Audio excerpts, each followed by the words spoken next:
Ya el día 22 de febrero, o sea, en el transcurso de la noche, cuando se corroboró la presencia del Mencho, la fuerza terrestre es la que se desplaza al lugar donde él se encontraba para efectuar la detención.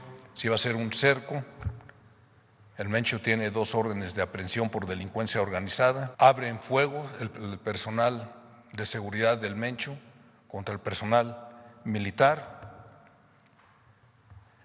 El Mencho sale, deja un grupo con una gran cantidad de armamento. Realmente fue un ataque muy violento el que realizó el personal de la delincuencia organizada y el personal militar de fuerzas especiales repele la acción. Fallecen allí en total 8 delincuentes. El Mencho y su círculo cercano emprendieron la huida y se internaron en una zona boscosa. El personal militar repele la agresión, resulta herido el Mencho con 2 de sus escoltas y se detienen a 2 delincuentes más. Nemesio Ceguera Cervantes, alias El Mencho, murió este 22 de febrero en un operativo llevado a cabo por fuerzas federales en Jalisco. Con él cae el líder del cártel Jalisco Nueva Generación, el grupo criminal más poderoso de México, con presencia en 2/3 partes del territorio nacional y células activas en más de 40 países. No es una detención más, es un hecho que marca un antes y un después. La reacción fue inmediata. Tras conocerse su muerte, el caos se apoderó de Jalisco. Narcobloqueos, incendios, carreteras cerradas. El recuerdo inevitable de 2012 y 2015, cuando la detención del hombre más buscado desató jornadas de terror contra la población civil. La lógica fue la misma: exhibir fuerza, demostrar capacidad de desestabilización, recordarle al Estado que el vacío del poder no se llena sin consecuencias. Después de un mes de operativos federales, el gobierno asestó un golpe inesperado. Aunque el secretario de Defensa de México reconoció el intercambio de información con la inteligencia de Estados Unidos, la ejecución del operativo fue en su totalidad a cargo del Ejército Nacional. Y aquí hay un dato clave: la relación bilateral en materia de seguridad cambia cuando México demuestra que puede golpear al corazón de la estructura criminal más poderosa sin tutela directa. Jalisco llevaba más de una década convertido en el paraíso de la narcopolítica. Control territorial en contubernio con autoridades municipales, crisis de desapariciones, centros de reclutamiento desmantelados, alcaldes detenidos por vínculos con el crimen organizado. El clima era de captura institucional. Podemos decir que algo empieza a moverse, tal vez muy lentamente. Decía Alejandro Almazán en un artículo en Diario Red que para los gobiernos de México y Estados Unidos, Nemesio encarnaba una nueva fase del narco, más militarizada, más brutal, menos discreta. De él existen pocas fotografías y casi ninguna grabación de voz confirmada. Se sabe que inició su carrera criminal en Estados Unidos. Benefactor intermitente en algunos pueblos, financiaba fiestas patronales, repartía dinero o imponía orden por la fuerza. Dejó una estela de violencia que redefinió los límites del poder criminal en México. Pero conviene no caer en triunfalismo. Su muerte no es el fin del cártel Jalisco Nueva Generación. Las organizaciones criminales no son estructuras piramidales que colapsan con un solo golpe. Son redes adaptativas. La desaparición de su líder abre una fase de reconfiguración interna y externa, y eso implica disputa. El tablero narco va a moverse. En estados como Sinaloa, donde el cártel Jalisco Nueva Generación desempeña un papel importante en el reparto territorial, puede intensificarse la pugna. Una región que, paradójicamente, será sede en los próximos meses del Mundial de Fútbol. La presidenta Claudia Sheinbaum anunció que mañana el país vuelve a la normalidad. Pero la normalidad en México no significa ausencia de conflicto, sino administración del conflicto. La pregunta es, ¿qué estrategia seguirá el gobierno el día después de este golpe? ¿Habrá una consolidación territorial del Estado en Jalisco? ¿Una limpieza institucional profunda? ¿O veremos una fragmentación que derive en más violencia a corto plazo? Y en el plano externo, ¿cómo impacta esto en la relación con el vecino del norte en un contexto de máxima tensión política y comercial? La muerte del Mencho es un parteaguas, pero no es el final de la historia. Es el inicio de una nueva etapa en la guerra contra el narcotráfico. Y en esa nueva etapa está en juego algo más que la captura de un capo. También está en juego la capacidad del Estado mexicano de recuperar territorio y consolidar legitimidad y soberanía. Bienvenidos y bienvenidas a la Base América Latina. La Base América Latina.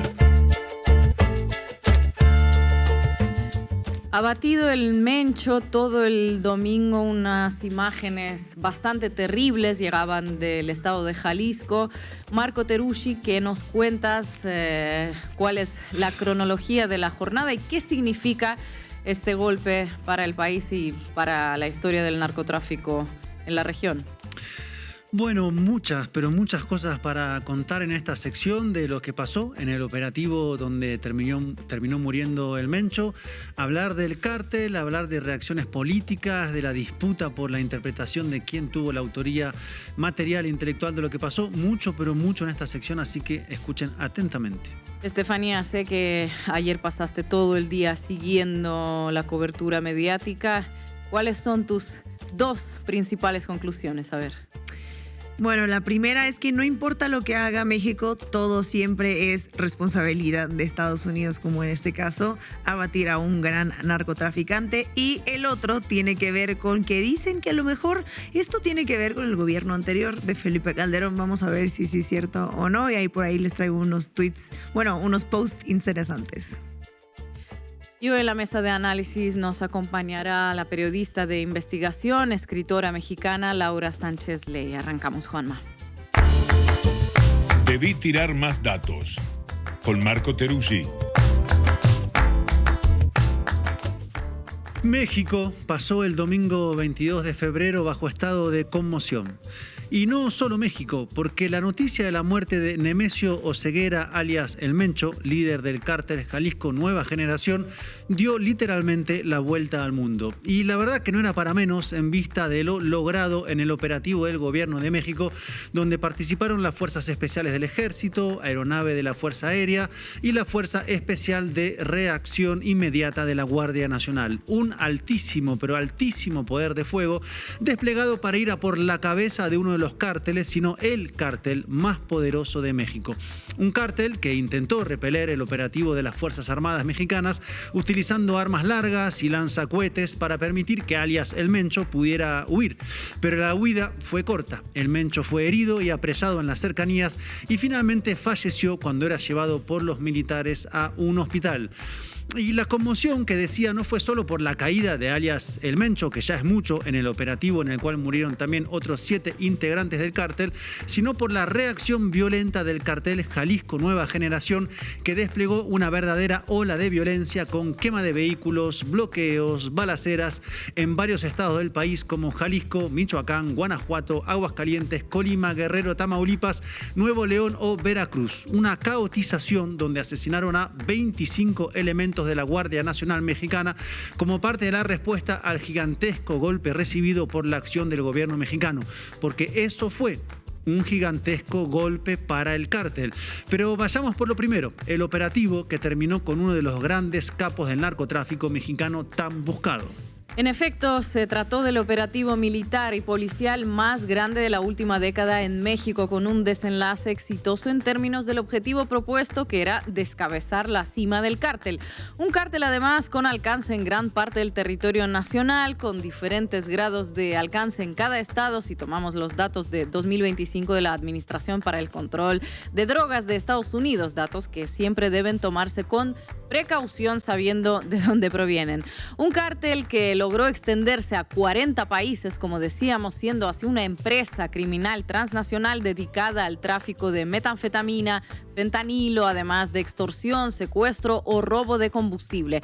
Por lo que efectivamente se trató de un golpe mayor, planificado y ejecutado por el Estado mexicano, encabezado por el Poder Ejecutivo de Claudia Sheinbaum, donde se contó también con, cito el comunicado oficial, información complementaria por parte de autoridades de Estados Unidos en el marco de coordinación y cooperación bilateral. Repito, información complementaria. es muy importante citar directamente las palabras que aparecieron en este comunicado, porque algunos, ya les contaré de hecho a detalle en mi sección, intentaron desde el inicio tergiversar los hechos y presentar la muerte de alias El Mencho como obra de Estados Unidos y de México. Claro, Estados Unidos estaba tras el narcotraficante porque era quien ofrecía $15 millones al estar frente a un cártel designado por Donald Trump como una organización terrorista. Y como confirmó la vocera de la Casa Blanca, Caroline Leavitt, Estados Unidos brindó apoyo de inteligencia al gobierno mexicano, pero el operativo fue planificado y ejecutado por el Estado mexicano con sus tropas, armas, inteligencia en el terreno y la decisión política. Lo explicó blanco sobre negro la presidenta en la conferencia esta mañanera. Vamos a verla. Muchas cuentas en redes sociales vinculadas. Muy importante decirlo, dijo el secretario. Las operaciones, todas las operaciones se realizan por las fuerzas federales. No hay participación en la operación de fuerzas de Estados Unidos. Lo que hay es mucho intercambio de información. Como lo hemos dicho aquí varias veces, el entendimiento con Estados Unidos se basa fundamentalmente en intercambio de inteligencia de información. En este caso, hubo información que prestó el gobierno de los Estados Unidos, incluso ellos sacaron un comunicado, inteligencia, pero toda la operación desde su planeación es responsabilidad pues, de las fuerzas federales, en este caso de la Secretaría de la Defensa Nacional. Durante el operativo, además, fueron heridos 3 integrantes militares por los disparos del cártel, un cártel que usa armas de guerra vendidas desde Estados Unidos. Sí, como les venimos diciendo en este programa, de hecho, del total de las armas incautadas este domingo, escuchen bien, 80% eran de Estados Unidos, según informó el secretario de la Defensa, Ricardo Trevilla Trejo. El 80% de las armas eran de Estados Unidos.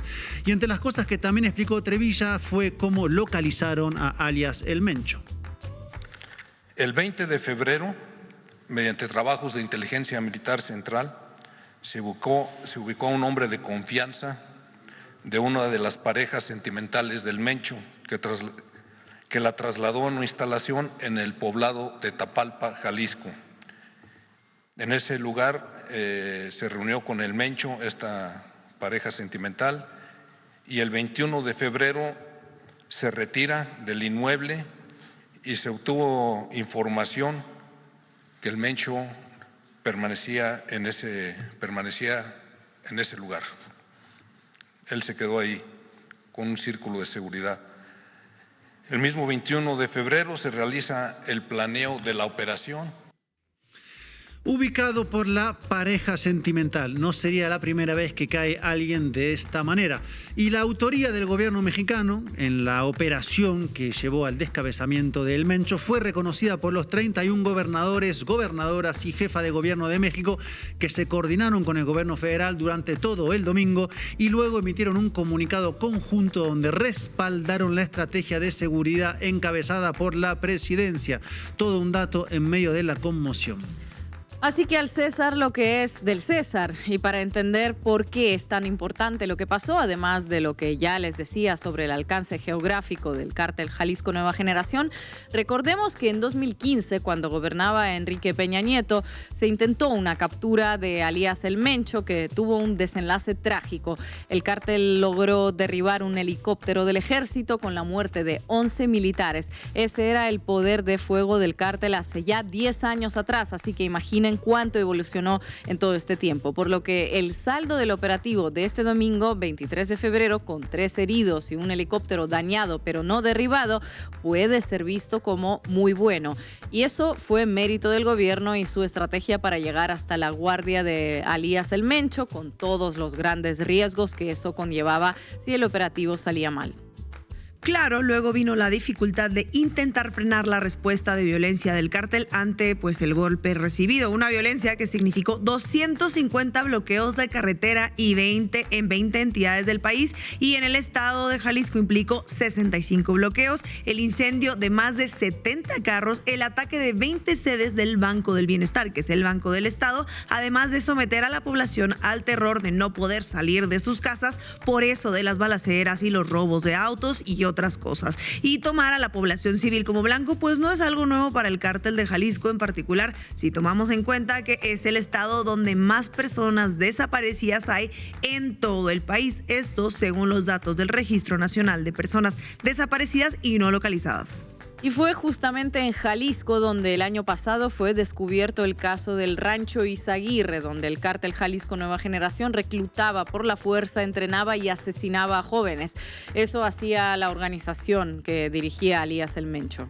Para tenerlo muy presente. Y agrego un punto más respecto a la capacidad militar del cártel. Son quienes contratan a ex militares colombianos, así como suena, para servir en sus filas, como explicamos el año pasado acá en la base América Latina. O sea, que es un cártel con armas de guerra, en su mayoría de Estados Unidos, el 80%, con mercenarios colombianos en sus filas, o sea, gente que peleó en guerras, y entrenamiento también con manejo de drones en otras guerras de estos narcotraficantes, como la guerra de Ucrania, donde van a entrenarse. Son de hecho ellos, los del cártel Jalisco Nueva Generación, quienes habían atentado en 2020, recuerden, en plena Ciudad de México contra Omar García Harfuch, hoy secretario de Seguridad y Protección Ciudadana, quien era entonces secretario de Seguridad Ciudadana de la capital. Digo todo esto para que se dimensione el poder de fuego de alcance militar que tiene el cartel Jalisco Nueva Generación y por ende la complejidad que significó esta operación militar exitosa. Y si les parece, ahora hablemos de alias El Mencho, quien estaba a la cabeza de este emporio narcotraficante. Ina, adelante, por favor.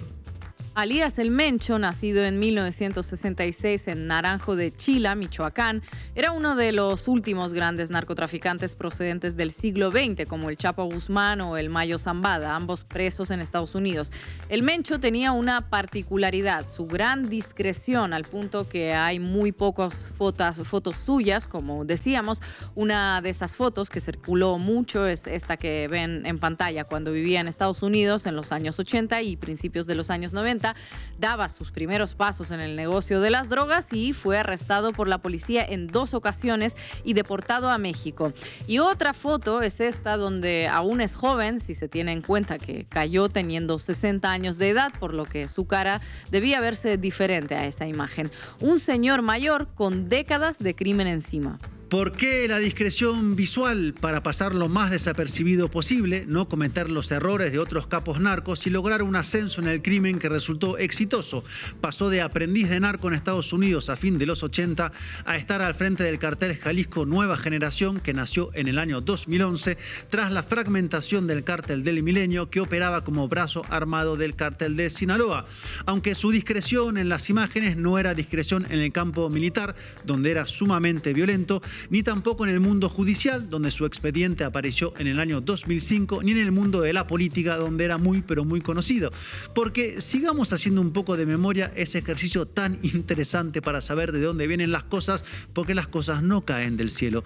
Estefanía, ¿te acordás de lo que pasó en el año 2012 con el Mencho? Y cómo olvidarlo, porque en el 2012, cuando estaba en su último año, el presidente espurio Felipe Calderón, el autor de la mal llamada guerra contra el narco, esa guerra que nos trajo toda esa violencia que aún no se logra desterrar. Por cierto, resulta que alias El Mencho fue detenido en ese 2012 por la Secretaría Marina, según reveló entonces el periódico Universal. Y comenzaron también bloqueos de carreteras por parte del cártel y alias El Mencho fue liberado a las 2 horas por presión del entonces gobernador de Jalisco, Emilio González Márquez, perteneciente al Partido Acción Nacional, al que también pertenecía en ese momento el presidente de la República. ¿Y por qué habría presionado para la liberación? Pues se dice que era porque podía revelar nexos entre el cártel y el gobierno de Jalisco.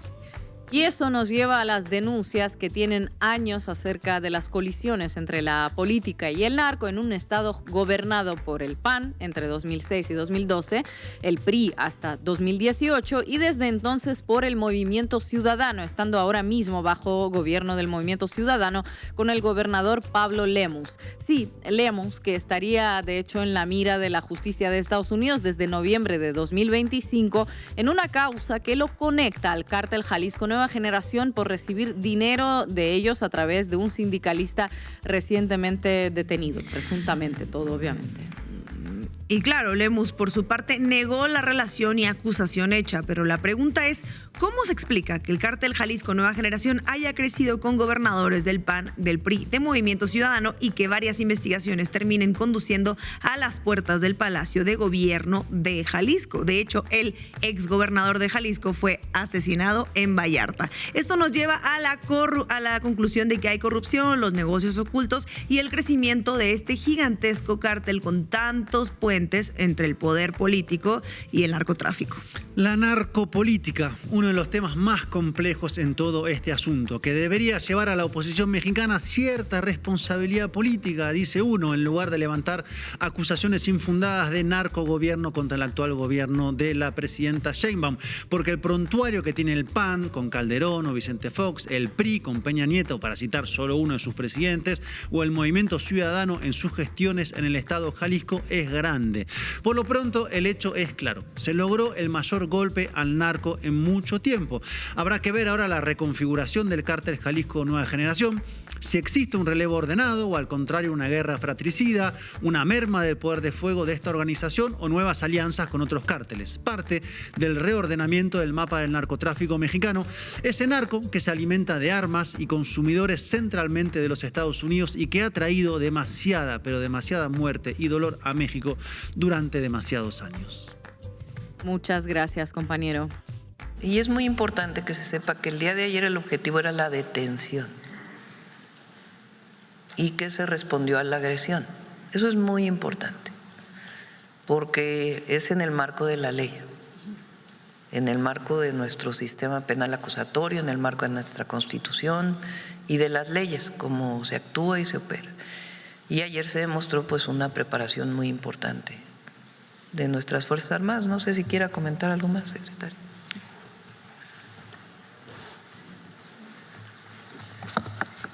Una parte muy importante en el actuar de las Fuerzas Armadas, hablando del personal, es su moral.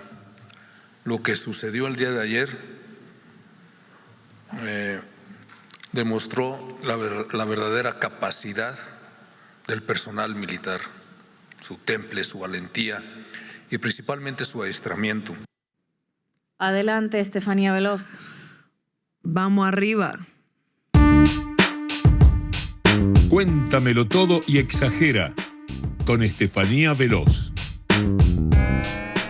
Hoy vamos a desmenuzar un evento que acaparó las portadas globales, sí, desde aquí hasta China. La caída del líder del cártel de Jalisco Nueva Generación, porque esto de verdad que le dio la vuelta al mundo. Empecemos por The Guardian, que titula: Fuerzas de seguridad mexicanas presuntamente matan al jefe del cártel de la droga, el Mencho. Por otro lado, la revista Time publica: Fuerzas de seguridad mexicana han matado al capo de la droga más buscado del país usando inteligencia de Estados Unidos. Aquí el mérito táctico desaparece y la fuerza bruta de México queda como que subordinada a la estadounidense. Es como si te preparas para un maratón, corres los 42 kilómetros bajo la lluvia, llegas a la meta sudando y sangrando y el entrenador se lleva la medalla porque te dijo pues por dónde correr. Los titulares asumen una tutela de la seguridad mexicana, estableciendo que el país vecino del norte es el único guardián capaz de poner orden en México. ¿Cómo la ves, Marco? Bueno, y para confirmar eso, medios internacionales replican notas de Reuters como: redada respaldada por Estados Unidos mata al jefe del cártel de México, el Mencho. El esfuerzo de los soldados en el terreno queda borrado de la ecuación para darle el trofeo a Washington. Pero ya les decía yo literalmente que la noticia fue mundial y llegó hasta China. Así que por mera curiosidad vamos a ver cómo se reporta esto desde otro ángulo geopolítico específicamente. Analizaremos si la prensa de allá cae en el mismo juego de poder o si le otorga un poquito más de agencia a México. La agencia pública china Xinhua publica: fuerzas militares mexicanas matan al líder del cártel El Mencho en el occidente de México. Aquí la acción y el mérito recaen directamente en el sujeto que realizó la acción, México. Y los medios chinos como el Global Times fueron más allá y citaron a expertos como Pan Deng, por ejemplo, quien critica la constante asimetría de seguridad. El analista señala que la participación estadounidense toca inevitablemente la autonomía soberana de las naciones latinoamericanas y no resuelve el problema de fondo. El Global Times explica que eliminar a una persona no colapsa a la organización armada. Las verdaderas raíces son la enorme demanda de droga que viene de los Estados Unidos, la pobreza y las armas que cruzan la frontera de norte a sur de manera incesante. Y ese es el punto ciego de los noticieros occidentales. Nos presentan el problema como si fuera una plaga exclusivamente mexicana, cuando es un negocio evidentemente transnacional. Ellos ponen los consumidores y, lo más grave, envían el arsenal que empodera a los grupos criminales. De hecho, en un programa anterior les contamos cómo los cárteles mexicanos atacan a las autoridades mexicanas con munición de calibre .50 fabricada en la planta de municiones de ejército de Estados Unidos en Lake City, Missouri.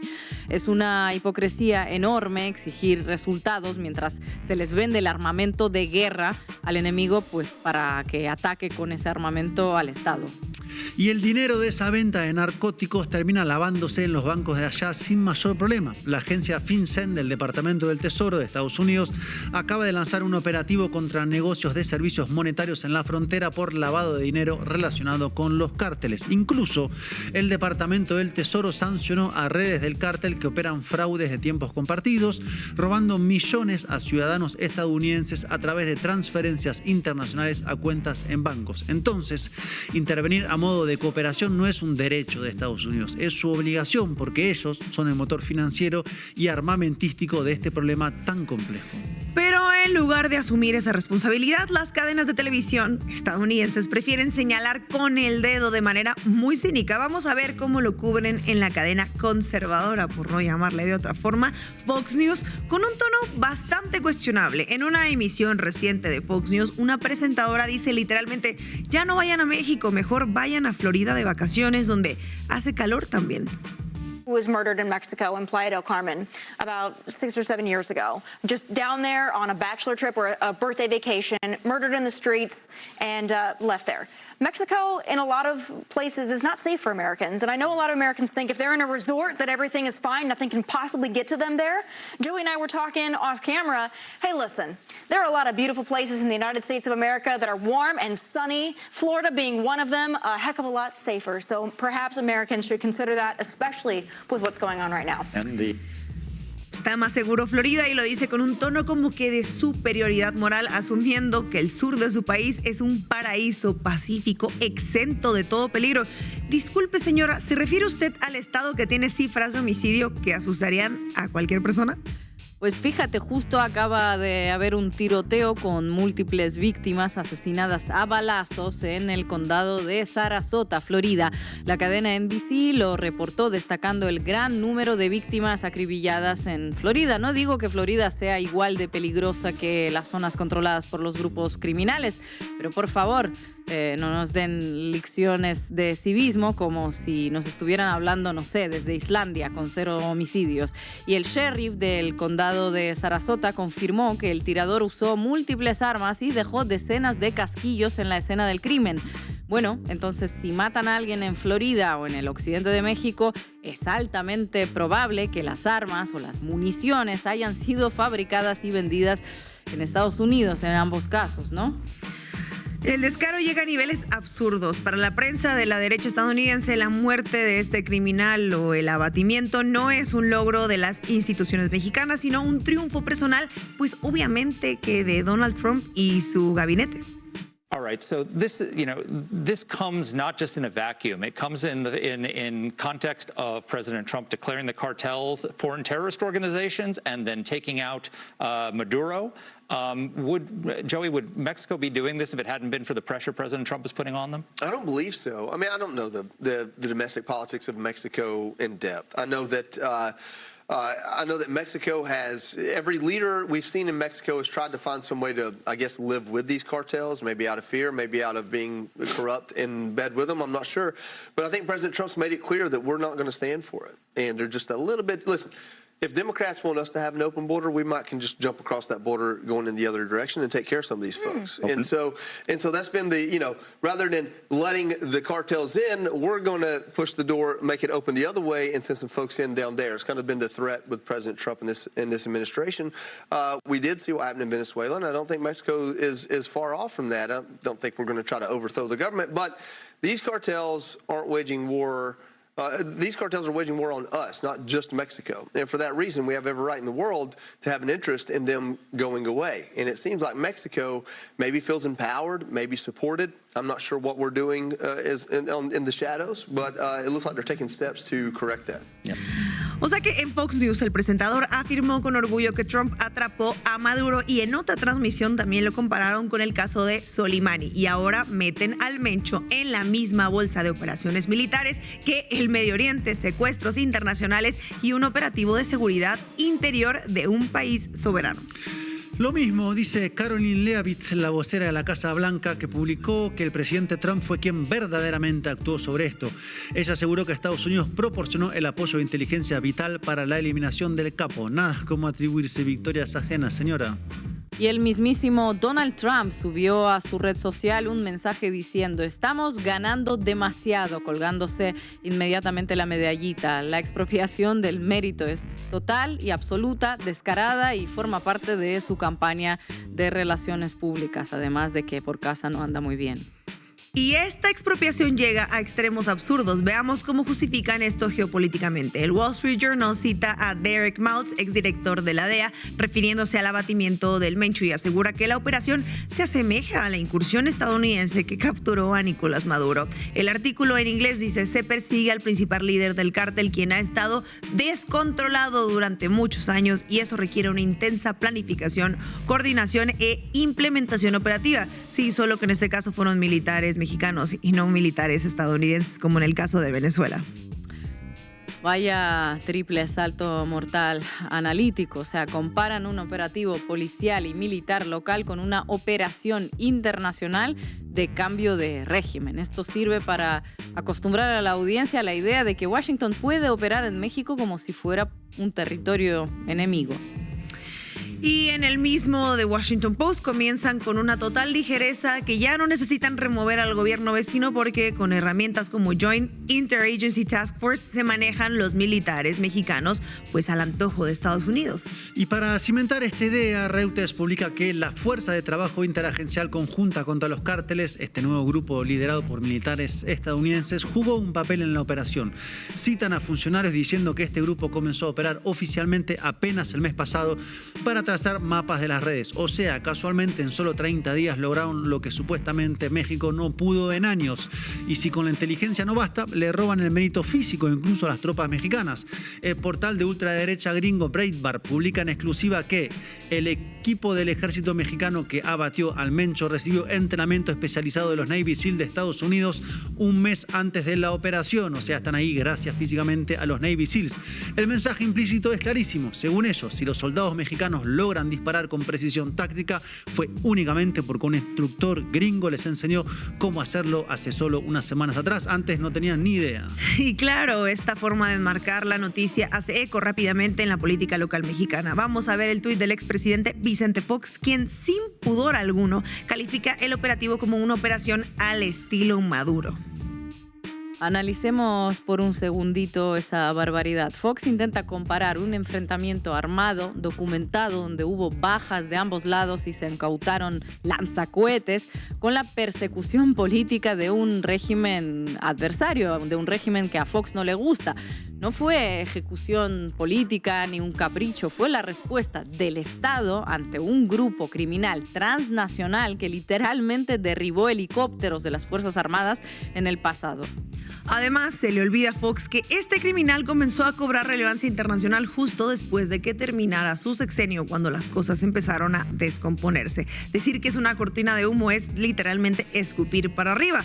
Y siguiendo con este contorsionismo discursivo de la derecha, miren esta joya de análisis del español Javier Negre, copropietario, como ya lo saben, de La Derecha Diario. Primero, sin el menor fundamento, se lanza a decir que la presidenta Claudia Sheinbaum y el expresidente son socios de El Mencho. hecho y que el abatimiento de este líder criminal no es más que una cortina de humo del gobierno. Bastante impresionante la gimnasia mental, ahí sigue impresionando Negre. Acusa al gobierno mexicano de armar un teatro para proteger a sus socios, pero horas después la mismísima administración de Donald Trump, mediante Caroline Leavitt, sale a reclamar el crédito de la caída del capo, afirmando que fue una operación exitosa gracias a la inteligencia de Estados Unidos. ¿En qué quedamos entonces?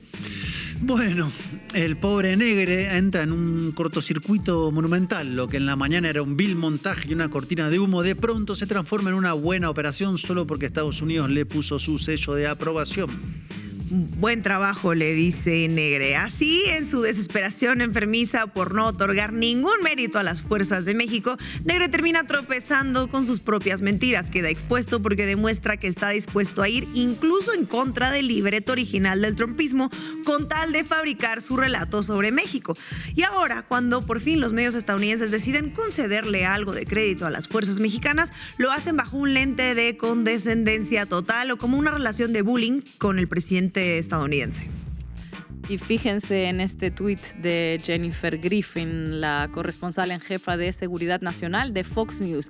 Publica que el ejército estadounidense jugó un fuerte papel de apoyo. Luego remata citando a un funcionario. Esta fue una operación militar mexicana, así que el éxito es de ellos. Qué magnánimos, ¿no? Nos prestan el éxito por un ratito.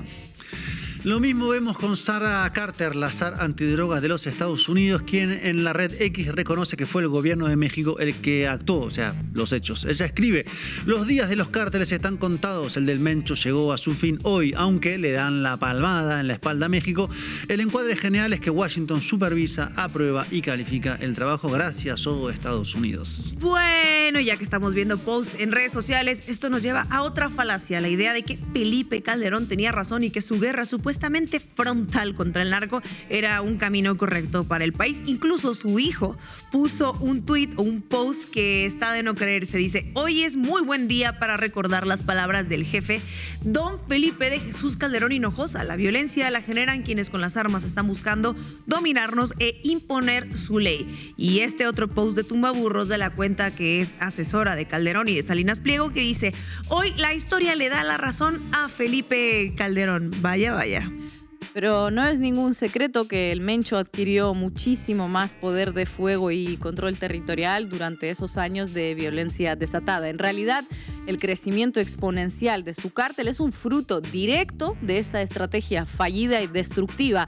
Y la prueba irrefutable de que no tenían la razón es el encargado de llevar a cabo esa estrategia. Genaro García Luna, les presento, no estaba combatiendo el delito de ese señor, estaba haciendo negocios sucios con una facción para atacar a la otra, y hoy cumple una condena de 38 años en una prisión de Estados Unidos. Y es que omiten convenientemente que durante ese mismo sexenio de Felipe Calderón los homicidios aumentaron un espeluznante 148% a nivel nacional. El crecimiento del grupo criminal y el empoderamiento del Mencho no ocurrieron en el vacío. Sucedieron gracias a la complicidad directa de estos mismos funcionarios. Pero claro, por supuesto, hay investigaciones periodísticas que sostienen la teoría de que el propio Genaro García Luna funcionó como un arquitecto en la creación de esta organización, impulsándola inicialmente como un brazo armado para defender los intereses de un cártel rival tras recibir sobornos millonarios. Incluso está documentado que en el año 2012 las autoridades lograron detener al Mencho, como ya contaba Marco en su sección, pero el mismo García Luna, se dice en varias publicaciones, ordenó su liberación inmediata debido a esos oscuros vínculos que lo unían. Se dice supuestamente, lo dejaron ir libremente para que acumulara el inmenso poder de fuego que luego el Estado mexicano tuvo que enfrentar. Así que, querida audiencia, les animamos a que no caigan en posts engañosos en las redes sociales ni confundan los hechos históricos. Hay que tener memoria. Celebrar esa época de sangre es aplaudir un modelo corrupto que terminó empoderando a los mismos criminales que hoy cuesta tanto trabajo y vidas controlar. Retomando el punto central, los medios están operando como una maquinaria que valida la simetría geopolítica de manera constante. Lo que omiten los noticieros occidentales es el altísimo costo de vidas de las fuerzas locales durante los operativos. Al enfocar la atención totalmente en la inteligencia cibernética, esconden el hecho de que son las tropas mexicanas las que ponen el pecho a las balas. La realidad es que existe un encuadre mediático diseñado para mantener una tutela política sobre América Latina. Los periódicos no solo relatan los hechos al azar, operan para convencernos de que la soberanía nacional es una ilusión y de que la dependencia hacia una nación vecina es el único camino viable. Es una alineación discursiva que busca borrar por completo el esfuerzo local para instaurar al actor extranjero como el único garante del orden, ocultando convenientemente su inmensa cuota de responsabilidad en la estrategia de armas y el lavado de dinero. Muchas gracias, compañera. En redes sociales, muchas cuentas vinculadas al crimen organizado y al narcotráfico, al momento del operativo empezaron a utilizar la herramienta de inteligencia artificial que esencialmente sembró pánico en esas redes sociales. Desgraciadamente, algunos medios también la retomaron. Preguntarles si ya tienen identificadas esas cuentas y si ahí va a proceder la policía cibernética, porque también se usa como arma de propaganda para sembrar infodemia y pánico entre la población, Presidenta. Hay varias cuentas identificadas, pero sí se va a hacer un trabajo más profundo para saber cuál tiene relación directa con una organización criminal. Hay otras que, como usted bien sabe, solo se fueron dedicadas a desinformar, pero sin una vinculación criminal. A buena entendedora, con Ina Afinogénova. El cártel Jalisco Nueva Generación creció exponencialmente en pocos años y bien podríamos considerarlo como uno de los legados de las presidencias de Felipe Calderón Hinojosa y Enrique Peña Nieto. Un lugar destacado también merece el secretario de Seguridad de Calderón, Genaro García Luna, como ya les mencionábamos. El grupo comienza a operar en el año 2011 y en poco tiempo se convierte en uno de los cárteles más importantes. Su ascenso se produce en paralelo al declive del cártel de Sinaloa, al que termina desplazando para convertirse en la principal organización del narcotráfico. ¿Cómo surge? ¿Cuál es su origen? ¿Y cómo logra expandirse? El punto de inicio se encuentra en una boda en 1996, de la que se dice que duró 3 días y 3 noches. Fue la de Nemesio Ceguera Cervantes, el Mencho, con Rosalinda González Valencia. Ocurrió en Aguililla, el pueblo natal de ambos, en el estado de Michoacán. Nemesio era por entonces apenas un jefe de sicarios. Rosalinda tenía 17 hermanos y hermanas y su familia, los González Valencia, encabezaban el cártel de Milenio, que por aquellos años dominaba el estado de Michoacán. El casamiento permitió a Nemesio acceder a la crema innata del narcotráfico. El segundo acto nos lleva a los años 2009 y 2010, cuando es capturado Oscar Nava Valencia, líder del cártel de Milenio, y muere en un enfrentamiento Nacho Coronel. Ahí comienza una historia que se repite una y otra vez. Cuando los cárteles son descabezados, se comportan como una hidra con muchas cabezas, pierden la verticalidad del poder que los ordena y comienzan los enfrentamientos entre las bandas que se disputan este liderazgo. Esos suelen ser los periodos, de hecho, más violentos. En aquella ocasión y en el vacío emergente de emerge la figura de Nemesio Oseguera Cervantes, y la clave de su ascenso es aquel casamiento. A los 18 hermanos González Valencia se los conocía como los Queenies y habían desarrollado una estructura financiera para lavar el dinero que estaban ganando a través del narcotráfico. La historia cuenta que en la familia González Valencia los hombres se ocupaban del poder de fuego, mientras que las mujeres se encargaban de la administración y el lavado de dinero. Rosalinda era la mayor de las hermanas y pieza clave en el manejo financiero. En aquella disputa para resolver la sucesión del cártel del Milenio se enfrentaron 2 bandos.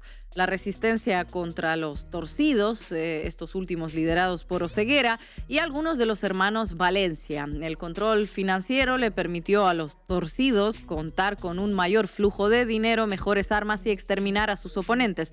Luego, en 2011, el grupo hizo su aparición pública bajo el nombre de los Matazetas, en referencia a los Zetas, que por aquel entonces eran un grupo paramilitar al servicio del cártel del Golfo.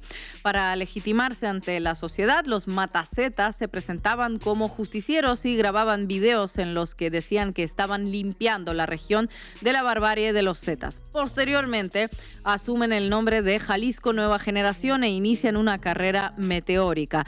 En pocos años pasan de ser una banda local en los estados de Michoacán y Jalisco hasta convertirse en una corporación transnacional con ramificaciones en todos los continentes. El cártel de Jalisco controla las rutas del tráfico por el Pacífico México hacia Estados Unidos y mantiene alianzas en Ecuador y Colombia.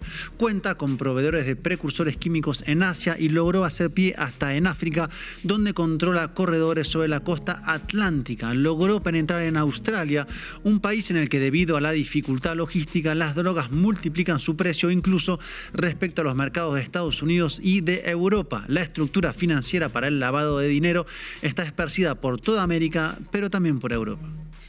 Una vez que se encontraron en la cumbre del cártel, el Mencho y Rosalinda mantuvieron la división de tareas de la familia González Valencia. Mientras que él se ocupaba de la capacidad operativa, ella era la fachada legal y se ocupaba de las finanzas. Una de las razones del éxito y ascenso de ese cártel lo encontramos en el management que llevó adelante este matrimonio. ¿Dónde lo podemos ver, por ejemplo? ¿Qué innovaciones presenta Jalisco Nueva Generación respecto a otros cárteles?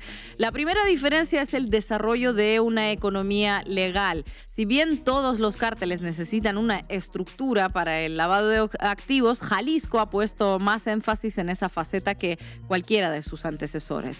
A través de ese circuito mueven miles de millones de dólares.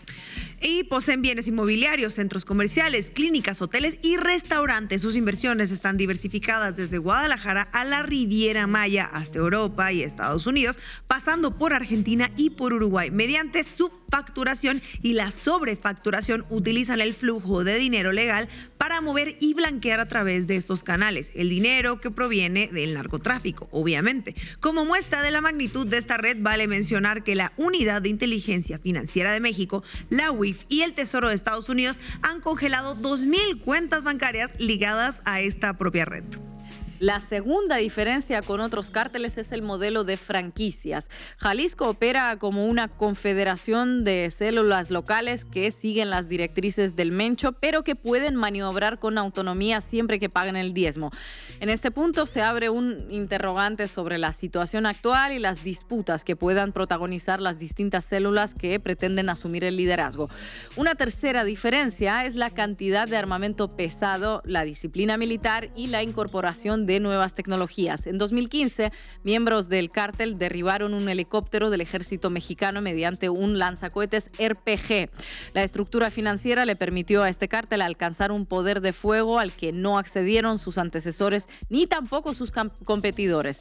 En su arsenal cuentan con armamento militar, fusiles calibre 50, incluso drones que han utilizado con cargas explosivas de C4. Los que no están contentos con lo ocurrido ayer aparentemente son las fábricas de armas que trabajan para el Pentágono y que, como sabemos, son las que se han beneficiado y han armado a estos ejércitos irregulares que luego Estados Unidos utiliza como excusa para intervenir en los países afectados. En lo que atañe a su logística, el cártel de Jalisco cuenta con decenas de vehículos blindados, lanchas, submarinos de construcción artesanal, aviones y helicópteros. Un verdadero ejército que ha bloqueado ciudades, asesinado a un exgobernador y alcalde, secuestrado a los hijos del propio Chapo Guzmán y que ha difundido ejecuciones como una puesta en escena calibrada para sembrar el terror en la población.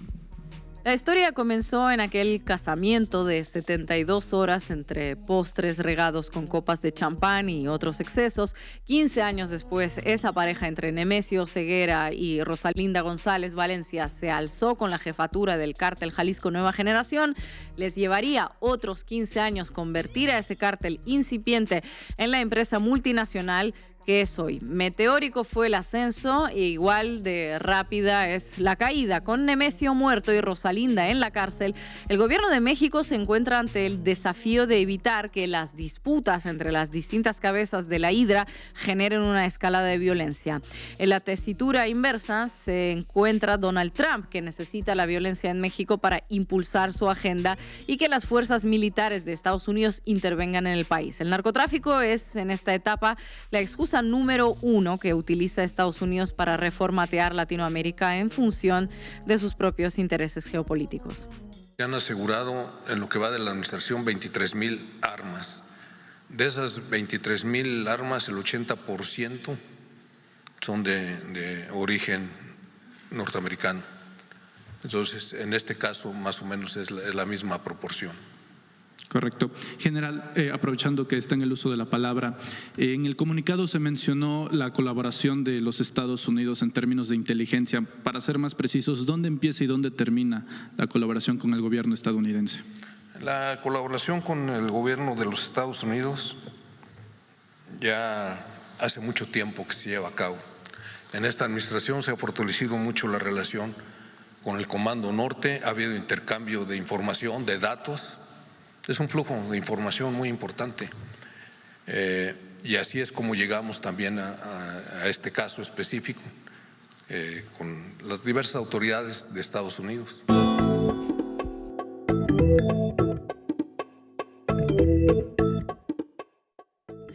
Y hoy en la mesa de análisis nos acompaña la periodista de investigación, escritora mexicana Laura Sánchez Ley. Laura, muchísimas gracias por estar nuevamente en la base América Latina. Un gusto saludarte, bienvenida. Hola Ina, un gusto saludarlos a todos. Marco, Estefanía, qué gusto estar por acá con ustedes en un día pues con una coyuntura tremenda para nuestro país. Laura, dicen por ahí que muerto el perro se acabó la rabia, pero parece ser que no es el caso. ¿Cómo crees que debería ser la estrategia estatal a partir de ahora en la lucha contra el narco? Porque pues muerto el Mencho, el cártel evidentemente no desaparece.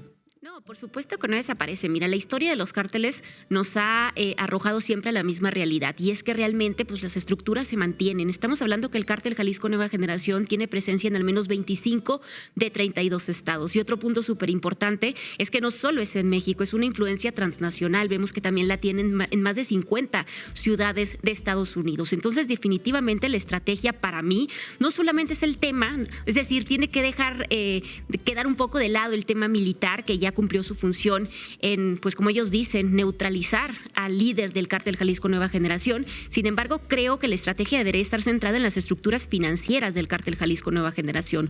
Todos recordamos que a diferencia de otros cárteles de la droga que se centraron en el tema del suministro, distribución y tráfico de drogas a Estados Unidos, el caso del cártel Jalisco Nueva Generación es que funciona como una corporación criminal distribuida en franquicias. Ellos no solamente traficaban, sino que extorsionaban e incluso incursionaron en otro tipo de negocios como lo fue el tema de la agricultura, también lo tuvimos en el tema de la música. Recordemos que es uno de los cárteles que ha influido directamente en la colusión con distintos artistas, por ejemplo, en Latinoamérica. Y lo digo de esto para entender la dimensión que tiene el cártel Jalisco Nueva Generación.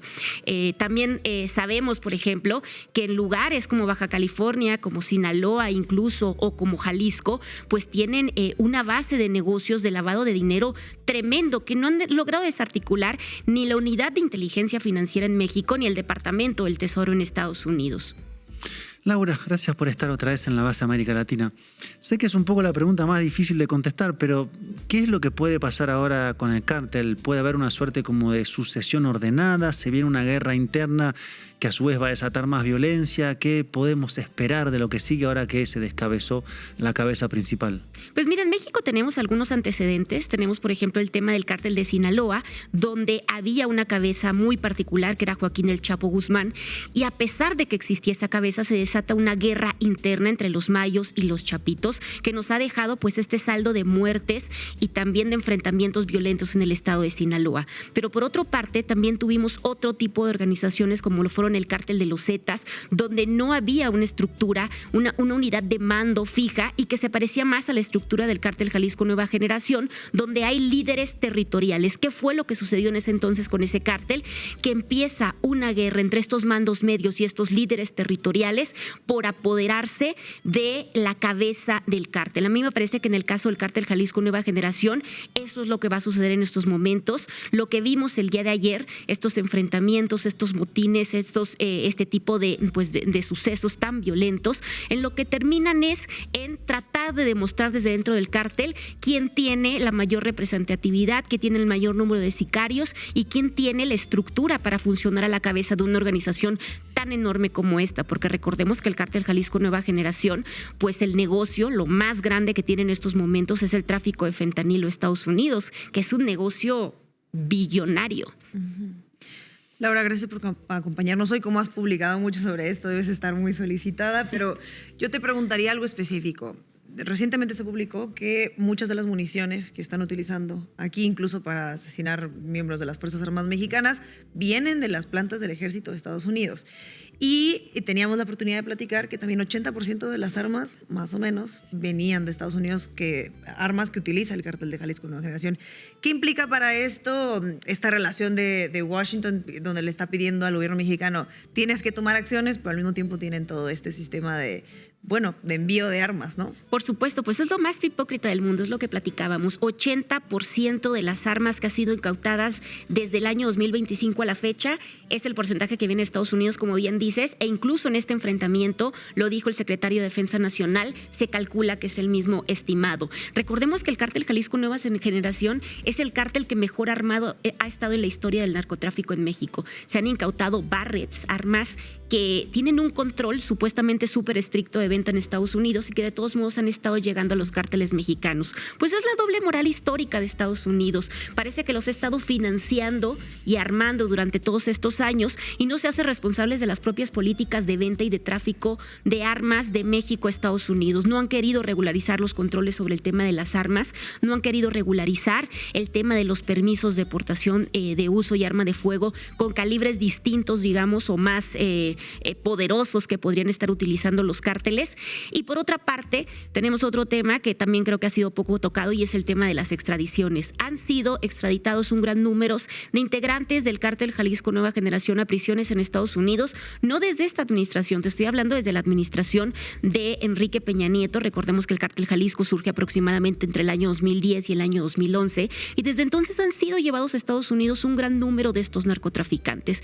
¿En qué ha terminado todo esto? En narcopactos con las autoridades gringas. Es decir, tenemos que va un narcotraficante, ellos pactan inmunidad para que les den información de otros cabecillas o otros líderes regionales del Cártel Jalisco, a cambio también de muchísimos millones de dólares. Estados Unidos ha vivido no solo del Cártel Jalisco Nueva Generación, sino de todos los cárteles, de este negociazo que termina, adivina dónde, en las arcas del Departamento del Tesoro de Estados Unidos, quienes más tarde van a volver a integrarlos en una lista negra para volver a quitarles sus ganancias y liberarlos en ciudades del norte profundo de Estados Unidos, donde tendrán una nueva identidad y una nueva vida. Y mientras tanto en México, los y las familias de desaparecidos, de asesinados por este tipo de estructuras criminales, seguirán pues esperando justicia o no teniéndola en el peor de los casos nunca. Laura, muchísimas gracias por tu análisis. No, hombre, muchísimas gracias a ustedes por la invitación. Y llegamos al final de este programa. No se olviden de suscribirse al canal de YouTube La Base América Latina. También pueden hacerse socias y socios de Canal Red América Latina escaneando el QR que les dejamos en pantalla. Es muy importante apoyar el periodismo independiente en los tiempos que corren. Y también, como siempre, les dejamos otro QR que les va a llevar directamente a nuestra playlist en Spotify. Y nos vamos a ver aquí mañana a las 7 horas chilanga. Hasta pronto.